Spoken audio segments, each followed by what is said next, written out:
Hey, welcome to Game of Thrones off-season. Join us as we battle over battles and brawlers. And join us for fighting. We love you. You're tuning into the destination for TV superfan discussion, AfterBuzz TV. And now, let the buzz begin. I love this show and I love the theme song to this show. Hey, welcome to Game of Thrones off-season.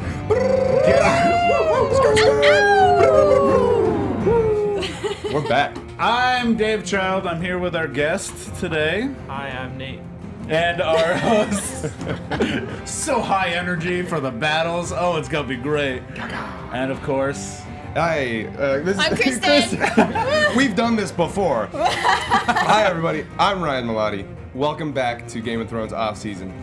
Dave, yes. you put together a pretty solid topic for us this month. I've been really dying to talk about this subject, honestly. Yeah. Well, we gotta. The battles are a big part of it, and I think there's a good reason why we're talking about it this month. Steven, you can bring down this. There we go. Okay. Soundtrack to my life, though. Honestly. But before we get into it, we should get into a little bit of news. Okay, let's. I'll start off with the most exciting of the news, which is book news. Ooh. Book news. Book news. Book news. Book news! Book news. Steven in the booth with the book news. Okay, so in November, we do have the release of one of maybe, I realized all of the Game of Thrones books, they have these like heavy metal titles. And I feel like this is the most heavy metal of the titles, which is Fire and Blood. It's going to be about the Targaryens and their bloodline, and it's going to be a lot of backstory. George R. R. Martin has teased that potentially there's going to be a lot to mine from for all these spin-offs that they keep promising in the future. So if you're interested in all these spin-offs, maybe this is the book to get. It is not Winds of Winter, which is the next book in the Game of Thrones season. And in fact, he has said it's probably maybe gonna come out in 2019, maybe. Who knows? No. So we're not getting it till he dies. But So this is just like his notes of like the family of the Targaryens. Like doesn't have anything to do with the story. No, It's like it's here's going- an Is aside. it collected stories or is it? it is collected Okay. stories. And it's 1,000 pages, right? That's not, But- dude, that's I heard that's it was not a 1,000 good sign. pages That's really that he not a good put down for this. It's gonna be That's a fine. lot of Targaryen stuff. It's a lot of That's a lot Targaryen of stuff, and I incest. hear there's going to be a lot of, like, there might be some stuff on Jon Snow's background. There's going to be... Yeah, I'm sure it's. Yeah, it's going to... I don't wanna say Okay, anything. listen, I like the Dunk and Egg stories. What's the spoiler policy in here? Are we just free flowing? Oh, everyone, everybody everyone caught who's up? watching this has watched Okay. all of Game of I'm Thrones. assuming there will be a Yeah. lot of prophecy, Targaryen prophecy stuff that will add more to the R plus L equals J thing in those books. I mean, it's basically confirmed. Talking but- about that Easter egg from the season 1. Is it season 1? I mean, that's from the books for like Right. years. It was like, but it was like carved in some place. I forget where it is. Railroad tree or something? Yeah, is that where it is? Yeah, That's I like think so. R plus L? I'm not gonna confirm that because I could be wrong. Right. So that's the exciting book news. It's probably good because I do like his short stories about like Dunk and Egg and all of that stuff. I don't know if those are going to be in the books, but if you have read those, he does tell a good short story. So I'm sure a lot of these are going to be a lot of those little things. So Yeah, it's content. It's content. It's not what I mean. I haven't read all the books, so I'm not sitting here waiting for the next one.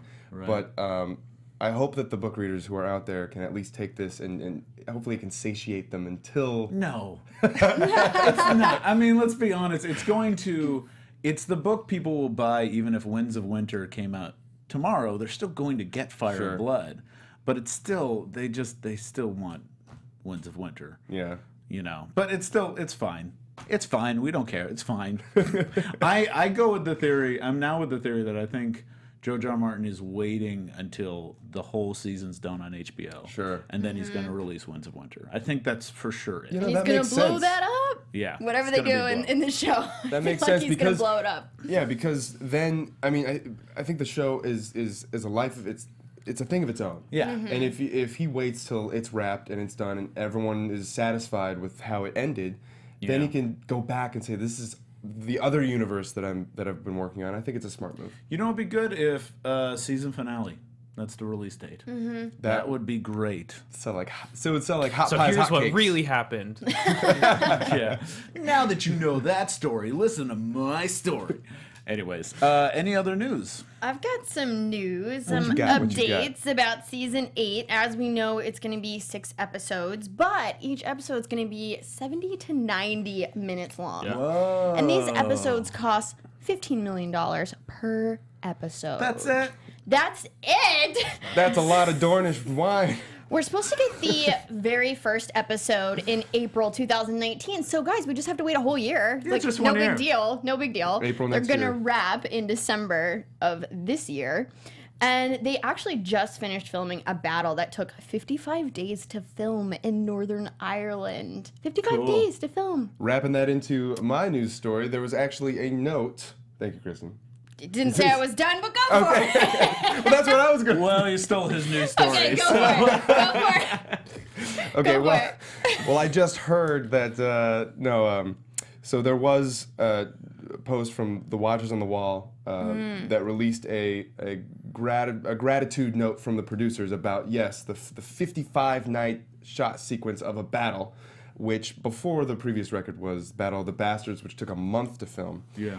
And the note, we have it, I think, on screen, but I'll read a quote from the note from one of the producers that says, "When tens of millions of people around the world watch this episode a year from now, they won't know how hard you worked, they won't care how tired you were or how tough it was to do your job in sub-freezing temperatures. They'll just understand they're watching something that's never been done before." So there's I a love little that note from the because producers. now that we've all read that note, well, we know it. we know, yeah, because of they're dropping little hints right there. Yeah. The What are cold, you it's- guys pretending to know? Like, stop it. Oh, it's a What are you battle. pretending to know? It's a battle between, it's in the cold. It's the final countdown. It's the final. Yeah. Okay. And it must be a full. Like It's a gonna full be White Walker versus humanity. I wouldn't kind be of battle. surprised. That's when they break the wall down. Fire and The ice, dragon. right? Yeah. That's the Well, point. they've already kind of broken the wall down. They put a hole in the wall. No, but at they're least. gonna like They're gonna break. come crashing.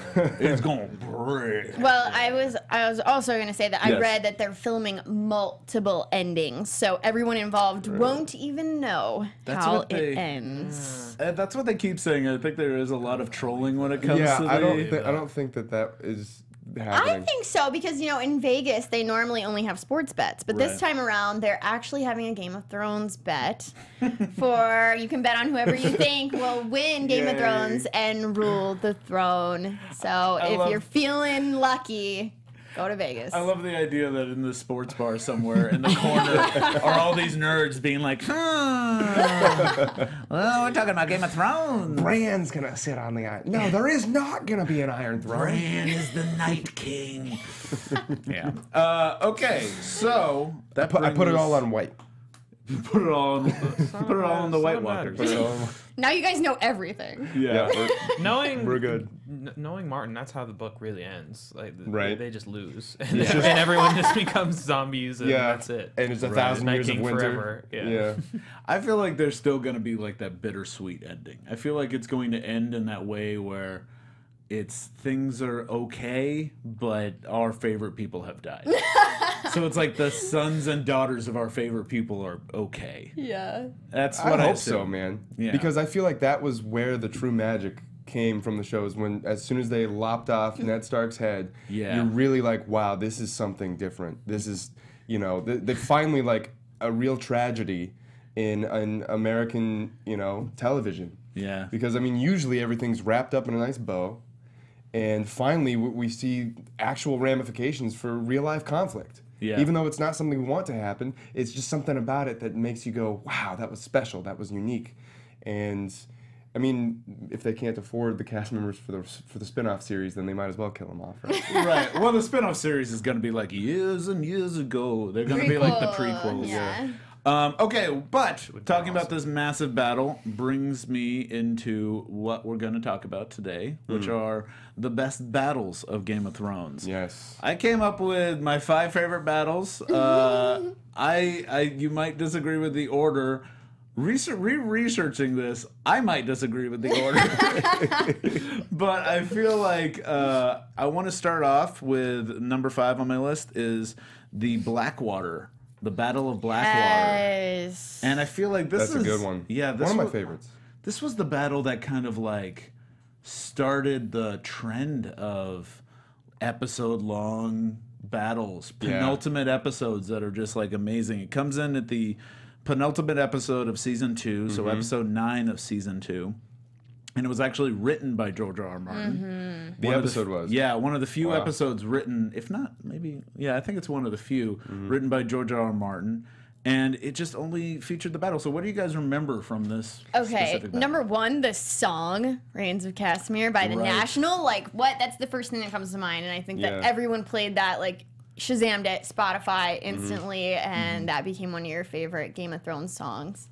Yeah. It's classic. The National was a good choice, too, because they always just feel a little sad. I think what stands out to me, honestly, was the Dragonfire.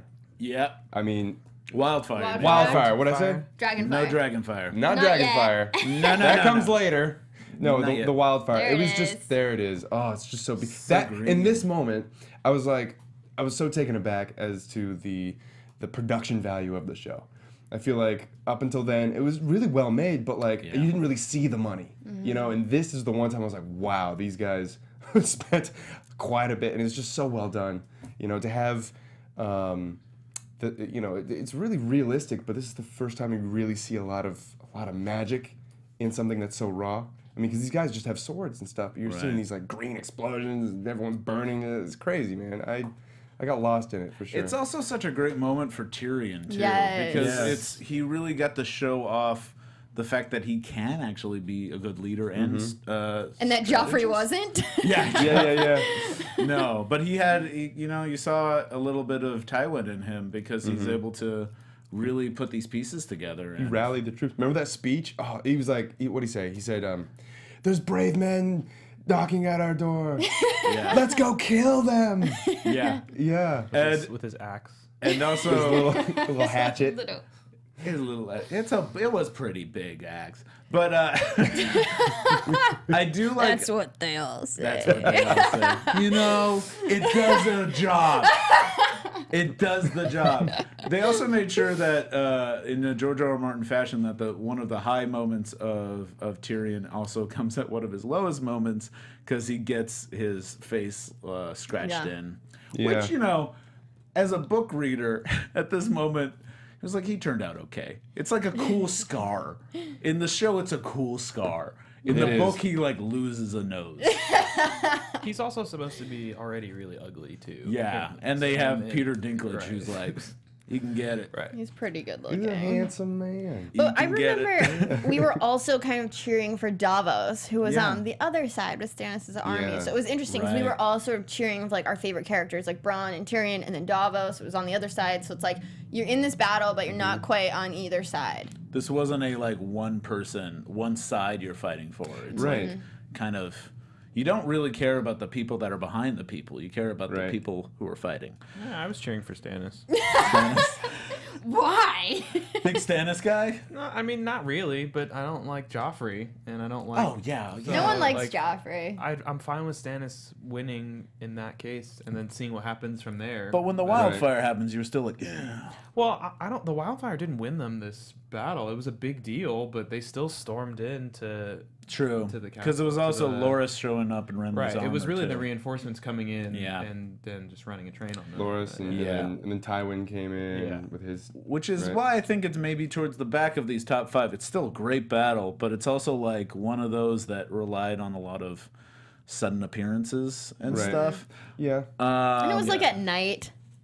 So I felt like we sort of missed a little bit. No, honestly, it was dark. There was some fighting, but no, not it a lot of was. So fighting. it's like, look at this. It's like, yes, the wildfire looks cool, but it's like seeing people fight is not like you got these like really cool battle scenes where like you could see step by step what was going on. Right. You know what? If they had shown us some of the later battles earlier and then showed us this later, I think we would have been very disappointed. No, this was a good like. This is a hint For the about first what's to time, come. right. You know what I actually really liked about this battle, or even just kind of the earlier battles, to touch on what you guys said about cheering for both sides, because you have characters and you can see their point of view and you're not really sure, you know, there's a conflict of like, oh geez, you know, I see both of their point of view and neither are evil. Yeah, good. And neither are bad. It's very blurred, the good and bad, which is a great thing that the show brings. And it kind of later on in the series, you kind of see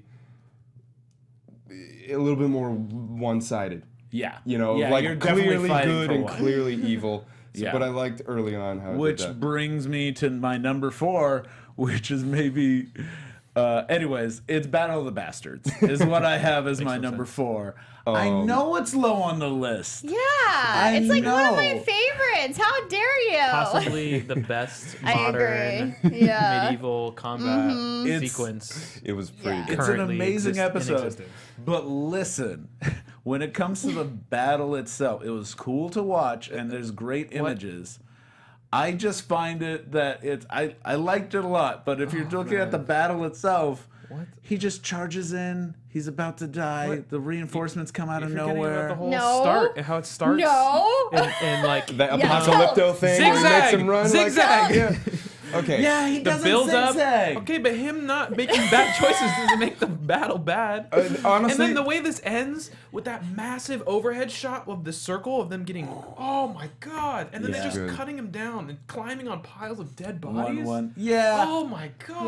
Yeah. That's what you don't see in any other medieval combat. People, you see people fighting and people Right. die, but there's never any dead bodies on the floor. True. You really felt like the way they shot it, you felt like you were in it. It was and raw. I think Steven had it up on the screen. That image of Jon Snow, him versus the world, is Right, iconic. right. It's an immediate, Yep. like, it's just an iconic image. Now he's done that a few times since then, which it kind of gets old because you're like, move. okay, John. It's his signature move. Yeah, it's his move like now. John Cena. But Well, this is his the first time he signature- really did it, and it was just a beautiful moment. His signature move is to never order people. He's always to go first. He's always just like, no, I really hope I die this time. It's like that seems to be John's move. The same Stop bringing me story back. of woe. Yeah, even in this one, he turns to Melisandre and says, like, don't bring me back. This Yeah. is like, don't. And she's like, it's up to the Lord of Light. Do not resuscitate. Yeah, yes, that tattoo.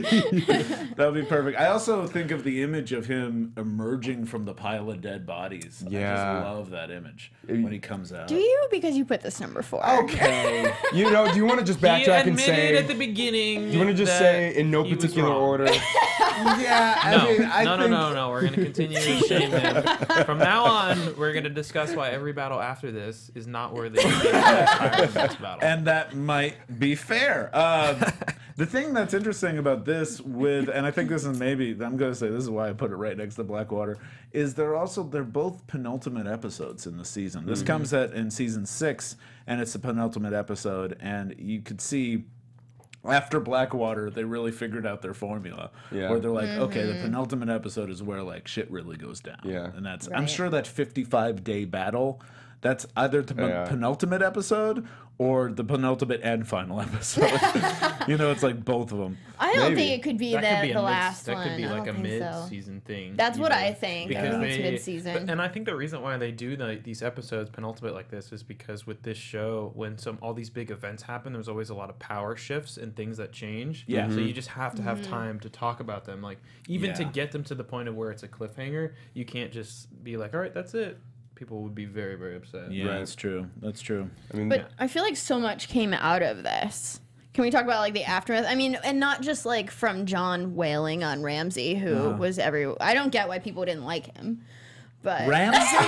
just joking. You guys are so evil. Just making sure. It would be great if you were such a fan of Ramsay and Littlefinger over there. hey, You want Littlefinger to come back from the dead and like, Bring him rule back. over the Think White he- Walkers. at least give him a fair trial. Okay, we're not talking about this right now. He does not Oh, he should have had a chance to appeal. That guy. I just love how John, when he's wailing on Ramsay, basically beating him to death, he looks up and he sees Sansa and he decides that this is her kill. Yeah, you know, that is a nice moment where they and also. All right, sis, you take it from here. We also can't forget the big hero of this battle, R.I.P. 1-1. Oh, 1-1. 1-1, the giant. Oh my god. 1-1. That was such a good moment when he charged, and his death, it hurt me.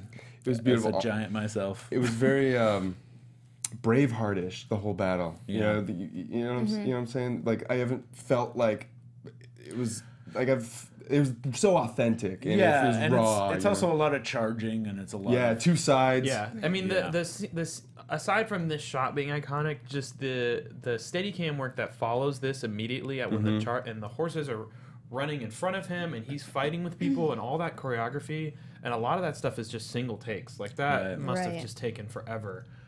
But the work that they put into it really shows off. So. Yeah. There was just a little side quick story. When I was in college, my freshman year, they tried to host the world's largest pillow fight. Right, so everyone came with their pillow, like checked for like doorknobs and stuff, so it was safe. And then it just naturally. Oh, so doorknob. In the pillow. They just wanted to check, you know. So anyway, make sure they were just. The point I is, just pictured them be like, "We're about to fight. Let's." Yep.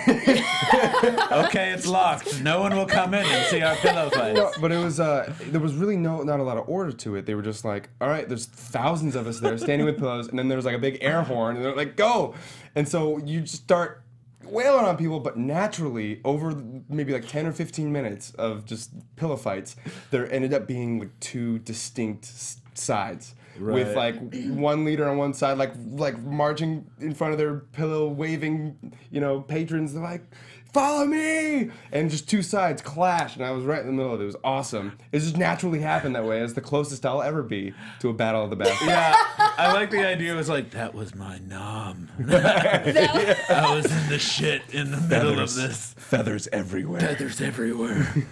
Oh, I slept well that night. Scar for life. I haven't been able to sleep on a pillow since. Yeah. Well, I feel like we can't forget that Winterfell was reclaimed by the Starks. That's true. That was huge. This is one of the few, I think, successful good guys won battles that happen, and they started to happen like really in the last couple of seasons because so people can be on the top, which is suspicious. Right. When people get high, which brings me to our next battle, which is just as good, if I think better than Battle of Bastards. Nope. Beyond the Wall. The Battle Beyond the Wall. Objectively wrong. Listen, sometimes you think a lot about these episodes, sometimes you don't. Is this even a battle? This is a battle. It's not really. This was like a mission that went terribly wrong. And then they stand there for 10 hours. On an island. They fight a whole sea of undead. They fight like a whole people of undead. In the end. They kind of run from that. It becomes Alamo right in the middle of it. Yeah, well, listen, okay, don't remember this Alamo. Okay, we need to forget about this Alamo. What? Come on. I'm not gonna lie. This was my least favorite episode of the entire series. Yeah, it's one of the dumbest Really? things they've ever done. Was it because of all the like? Okay, how did the dragons fly there so fast? How? No, not even. Not even. It was the whole time. You're like, okay, thinking, why did they send all these super valuable people up for this dumb mission? First of all, Second of all, there was no feeling of tension or suspense because every time they killed someone, it was just some no name, no face. And so they just threw him in there like, well, people have to die, right? Because there's like thousands of White Walkers. So let's just...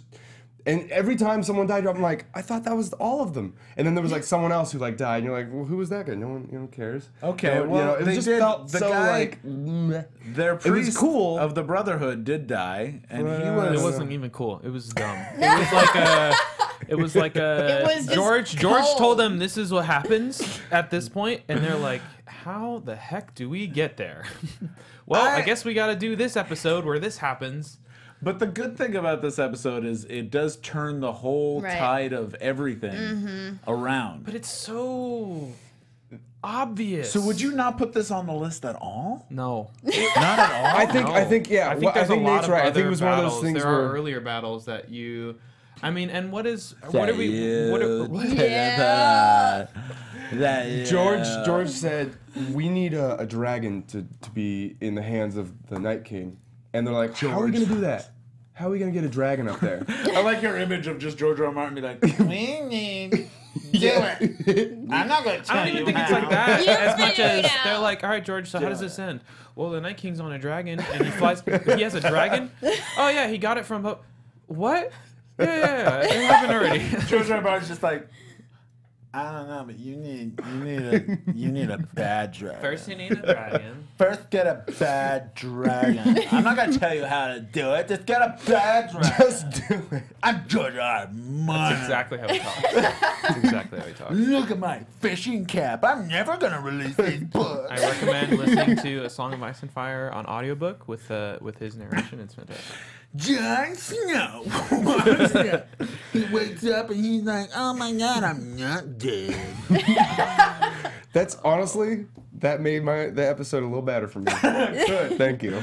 Well, I liked the White Dragon, and I thought it was important to the show, so I think it deserved to be on the list. Yeah, it is I important. should have put Bastards ahead of it. I'm right there with you, especially on review. I will cave to that, but it's an important one, and you do wonder where he got all those chains, where he got the chains to drag up. He got them from the writers. I'm not too worried about that. I was just kind of, Jon Snow, all of a sudden, he's like pulling his sword out again. It's like, all right.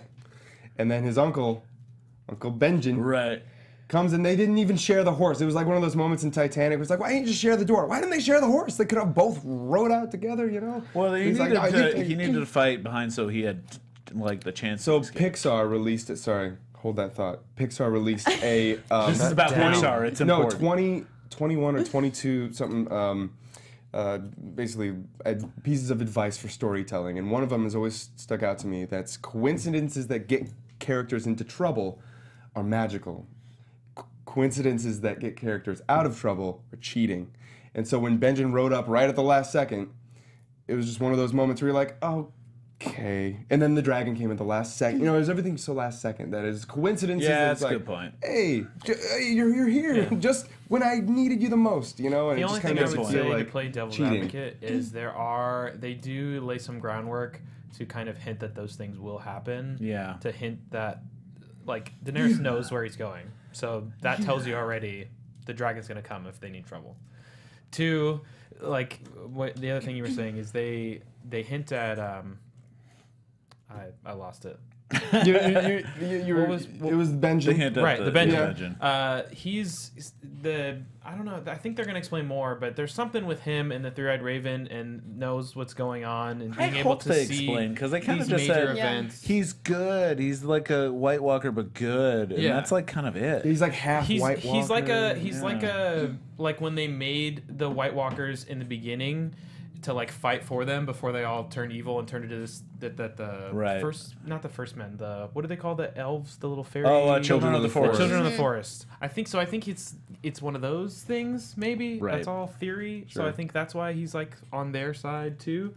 So I think that's why he knew like, oh, I gotta Fair enough. now's the time where I go save John. Yeah, He's just been sitting okay. out on the other side waiting. I could see that, and that's fair. And also, like, Right. he's ready to die too. He's in his weird stuck outside the wall form. I feel like the only other good thing that came out of this non-battle was that we realized that if you kill a White Walker, then all the whites that day turned also die. Right. Yeah. And they came up with the theory that if they do get close enough to the Night King, then they could basically kill all of the undead army. Now I have a question. That is convenient. Is it the whites that they turned, or is it the whites that are around them, within the vicinity of them? No, because I think some fell and some didn't, even that were in the vicinity. Yeah, I think it's just the whites that they. Turned, I I would think. imagine that it's a necromancer thing, basically, where It's a if necromancer. there are bodies The reason that why- they can summon around them, they're through extension of their mind, they're controlling what they do. You wouldn't get it. It's a necromancer. The reason why I ask is because we've seen dead bodies come back to life as whites before with no White Walker seemingly nearby, like the one that attacked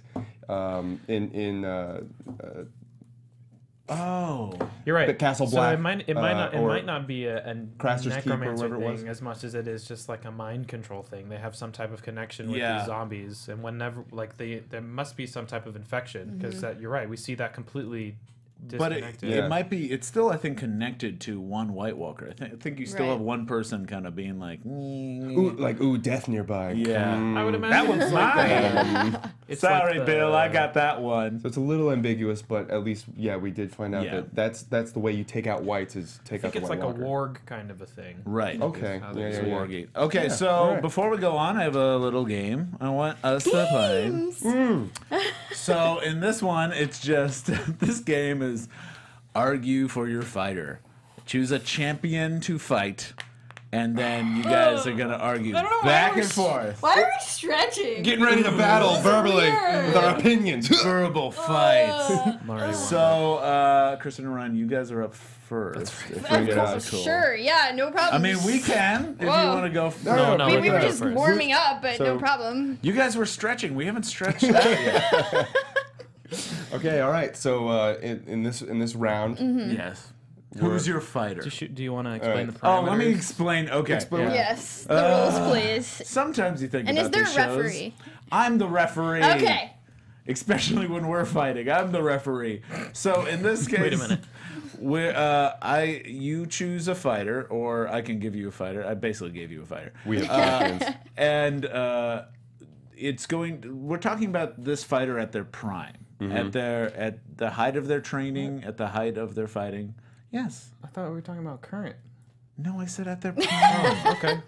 All right. Some of them are dead beforehand. already. Okay. Yeah. We're talking about them at their prime, and so it's not, it's so who would win in a fight? At their prime, only in the show we're talking about, right? What are you talking about? Only in the show? I'm saying we're only like talking the about actors. stuff that happened in the show. If the actors fought, I'm saying we're not talking about book stuff. We're not talking about book stuff. Yeah. We're talking about it in the show. Okay. When you have these arguments, you have to lay the ground rules. 1v1 in the Erie, they have their weapons. They got full armor. Yeah, okay? yeah. You gotta. Okay. I do these fan fights. Can we do this in Hyrule Castle? Hyrule? No Hyrule. Max items, no hammer. Fox only. Okay. All right. Sorry, we had to geek out for a second. You know what? This is just going to be in a field with their prime, because I don't want to give any advantage. All right, fine. So this is in a field, and this is with their prime weapon that they use the most, but they each only have one weapon. Okay. So in your case, I believe you guys chose Oberon. Arya, and I'm Oberyn Martell. the Viper. Also known as the Viper. The Yes. Red Viper. So why don't we go with Oberon? Why do you think he would win first? All right. Well, Here we are. I'm gonna tell you. We're in a field. I can hear it. Yes, set the scene. Oberyn is he's a highly trained, highly skilled fighter. He's world renowned as one of the best. I mean, when he was younger, he went and studied at the Citadel. So I mean, he does have knowledge of poisons, which he usually puts onto his blade. Wins a lot of fights that way with a single cut. He fought over in Essos. He rolled with the Second Sons for a while. And, you know, he actually mentioned that in the show. He also saw the Unsullied fight. He mentioned how they're very impressive on the battlefield, but not so much in the bedroom. So we do have evidence that he's rolled with them, and he also confessed to Tyrion before exclaiming that he would take down the mountain, which he pretty much did. He did. He did. He took him down. He beat him in combat. He just lost because of his pride. He got cocky. He got cocky, but he did take him down. He clearly took him down in combat. If it was not combat to the death, he would have won the fight. He did. Right. He lost the war. He won the battle. Well, right. But Oberyn is he's quick. He's smart. And he's experienced. He's been around the world. Mm-hmm. And I. He's very open with his sexuality.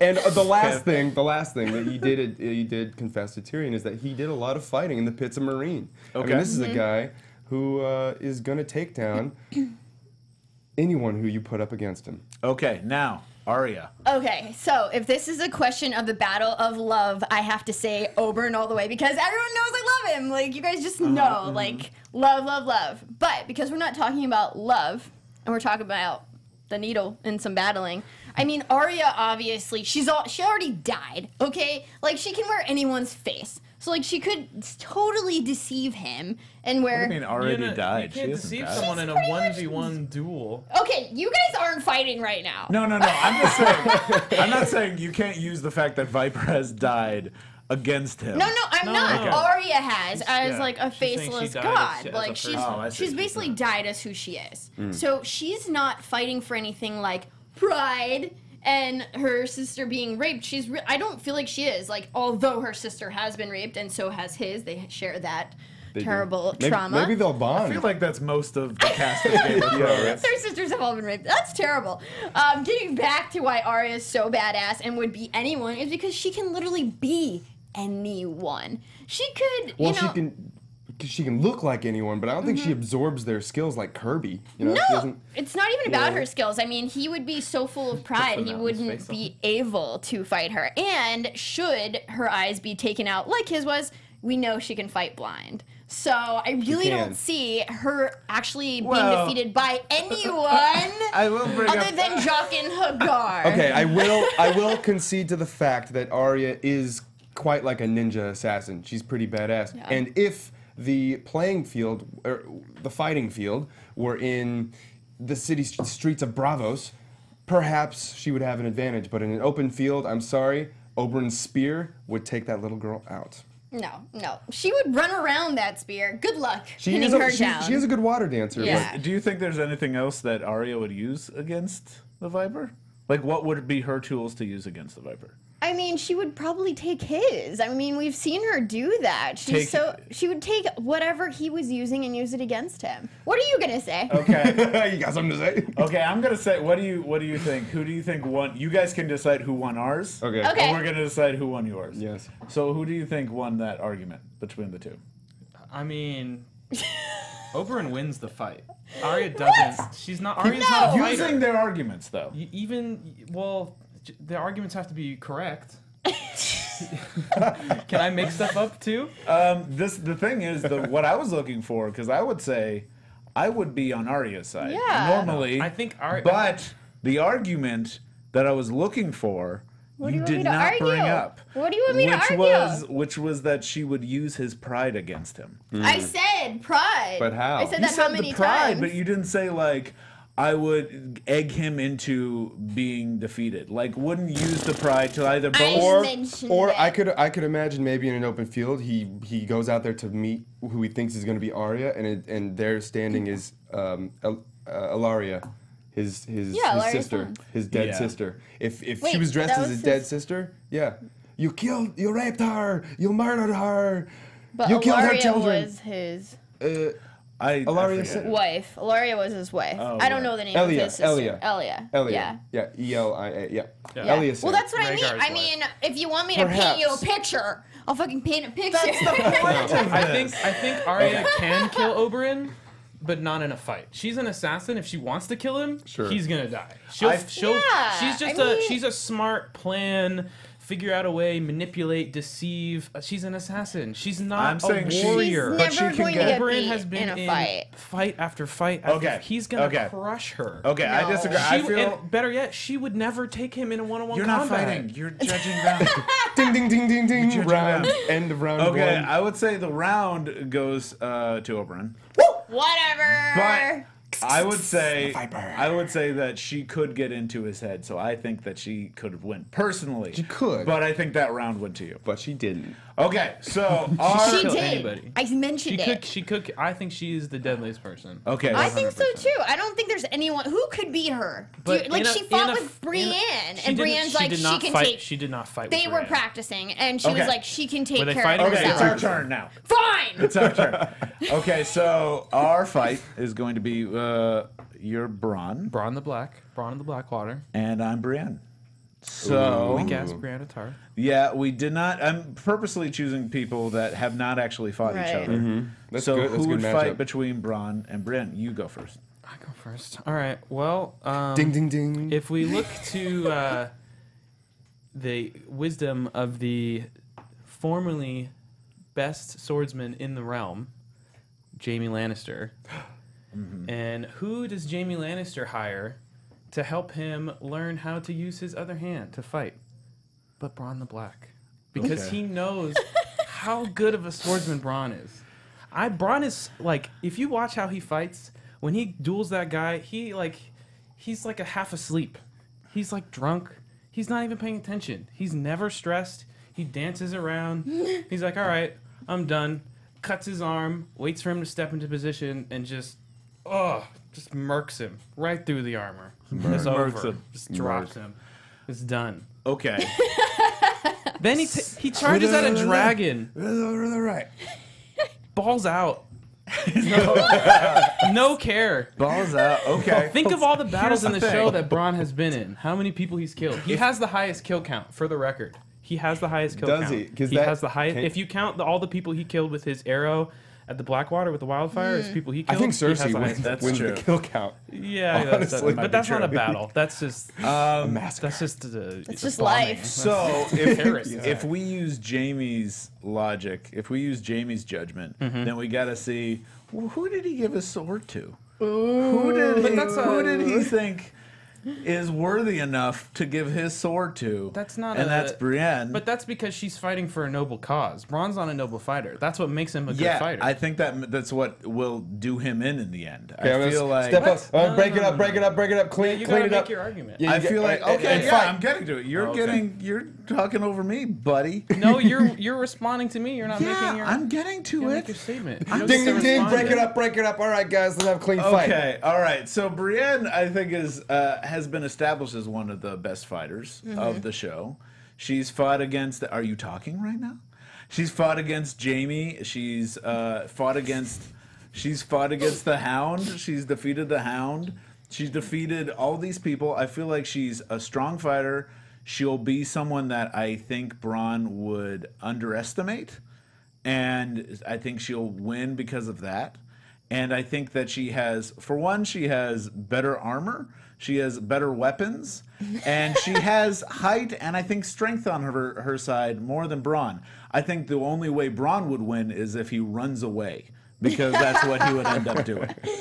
And I think I think Brienne is a better hand-to-hand fighter, and Bronn's better at manipulating the environment and using people's weakness against them. But Brienne is also good at that and focusing on the fight and where they're going, and can lean into attacks and notice where his weaknesses are too. All right, guys, that was a good fight. Well, You I ever- would give it to you, but you didn't say what I wanted you to say. Uh-oh. He's Are coming. you saying that I because wanted you to say that Bronn is a cell swordsman and he doesn't have an oath to anyone. He doesn't have anything to really fight for. basically what I said. But Brienne, Honor is basically that. but Brienne obviously has honor and taken an oath to protect everyone that she's ever fought for. And more of a No. faith and a cause. By the way, Yeah. we Honor weren't done, gets you I don't killed. think. Were we? Fine, no. keep You got- going. He Okay. even Okay. says when he kills the guy in the Eyrie, she says to him, "You fight with no honor." He goes, "Yeah, but he did," to the guy that is falling down the hole. Yeah, but that's his philosophy. Right. But I think having faith. But that's true. In a fight, him taking a ground or taking a stance or pulling out his second sword that he's not supposed to have in their duel of only one weapon is something that would cause him to kill her. When she would yield, she would take that second. There's thought. also, I think there's something in faith that also makes you keep going, and I think an oath and honor is tied to faith that will keep you fighting. Even if she gets her arm hacked off, she would still go after him. Right. While if he gets his arm hacked off, it would probably throw him and he wouldn't know what to do. He'd just start possibly. drinking. Yeah. I'd like to go back to your point of saying that she fought Jaime when he was tied up. Not a fair just had fight. one. She fought the Hound after he had been walking for God knows how long, was sick with an infection, had already fought somebody else. He's making and some good she points. barely won the fight, and then she lost to Arya. But also, the Hound who is we a already better fighter established than can't Bronn. fight because she's an assassin. She didn't lose. She didn't lose, which you just said like 5 minutes ago. She did beat Loras though in a tournament fight. Yeah. But Loras. No, I definitely think it would be one of the better fights, and I think it would probably be the hardest fight for Braun he's ever had. But I genuinely think that Braun would beat Brienne, because I really don't think Brienne is as good as she thinks she is. I think it's more that she's faced people that aren't that good. There are not a lot of strong swordsmen alive during this time, and most of the ones that are from famous houses, and that's why people would know them. Okay. Someone like Braun. Okay. We got it. Final rebuttal, 10-second rebuttal. Go. Final rebuttal is I feel like Faith would make it so she's able to even get injured in the fight but still win in the end. And much like the way that the Viper won over or killed the Mountain, she could still win over Braun, but I don't think it would necessarily take her out. I think she would just get a lot of injuries, and she has better weapons and armor and more of faith. Okay, thank you. Ding, ding, ding. Kristen, what do you think? I honestly think that Brienne had him at first because she's got the strength, she's got the armor. But we had some good points about who she has fought in the past and who Braun has fought in the past. I think Braun's quicker. He doesn't have the armor, but I think he's quicker. And he almost took on the Hound. I think what took it to Braun for me was the fact that he would fight without honor. I could see him like kicking sand in her face and then, being all quick. At the end of it, I think Braun's coming out alive and Brienne isn't.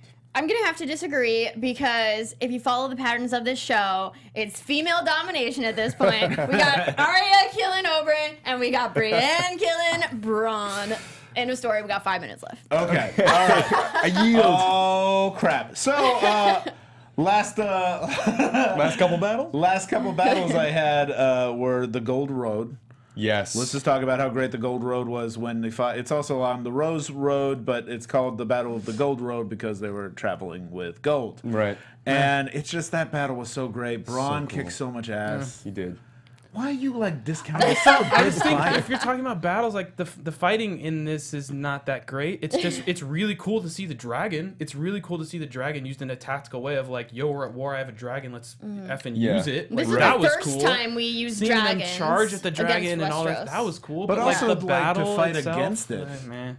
It's to fight against the battle, like the way that he was able to dodge and defend against the dragon. Braun versus the dragon itself was a great battle. The and charge, the fact that he got to tackle, Scorpion, he's the first one to actually hurt Drogon, and that meant a lot. And we got to see him wipe out, and also the Dothraki versus. You can't forget the Dothraki actually pummeling. Actually seeing a different. Style, and the sounds of the battle. Yeah, I approaching. forgot about that part. That was cool because that was the first time that we had seen.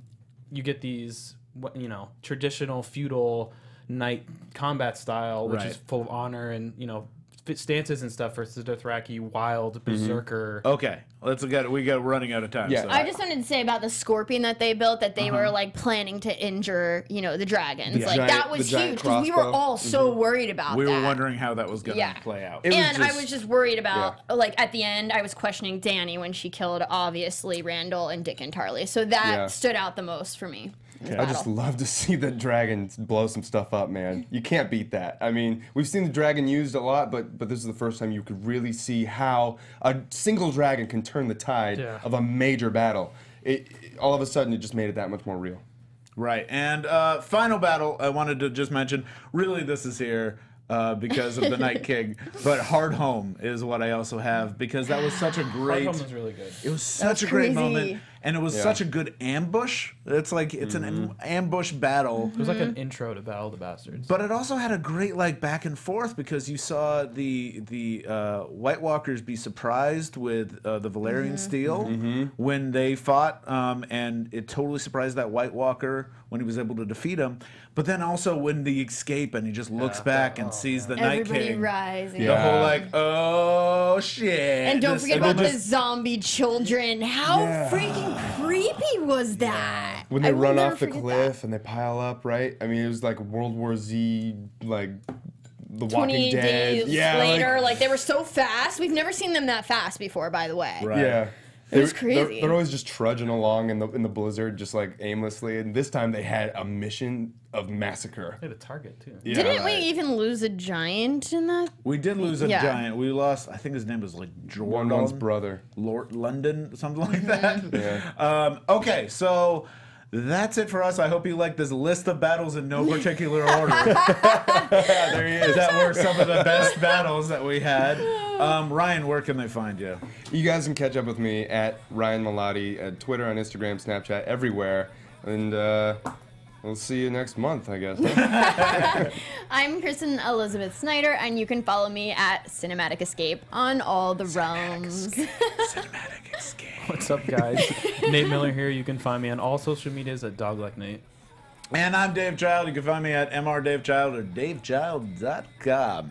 He's Dave Child. I'm Dave Child. And you can also find me at the Westworld AfterBuzz if you guys want to keep the HBO intense fantasy things going. I'm doing that one. So awesome. you guys should stop by sometime. I love it. And before you leave, please give us a thumbs up if you liked our show. Yeah. Comment, what your favorite battle was. If we missed something, maybe you disagree with how we ended our fights. Yes. Let us know. Tweet Maybe at you us. thought I won. Yeah. If she's right and we're wrong, like always, let us know. Yes. Thank you for joining us. Join us next month for Game of Thrones offseason. Bye. Bye. From executive producers Maria Menounos, Keven Undergaro, Phil Svitek, and the entire AfterBuzz TV staff, we would like to thank you for listening to the AfterBuzz TV network. To watch or listen to other after shows and post comments or questions, be sure to visit AfterBuzzTV.com. I'm Sir Richard Wentworth, and this has been a presentation of AfterBuzz TV. The views expressed herein are those of the hosts only and do not necessarily reflect the views of AfterBuzz TV or its owners or principals.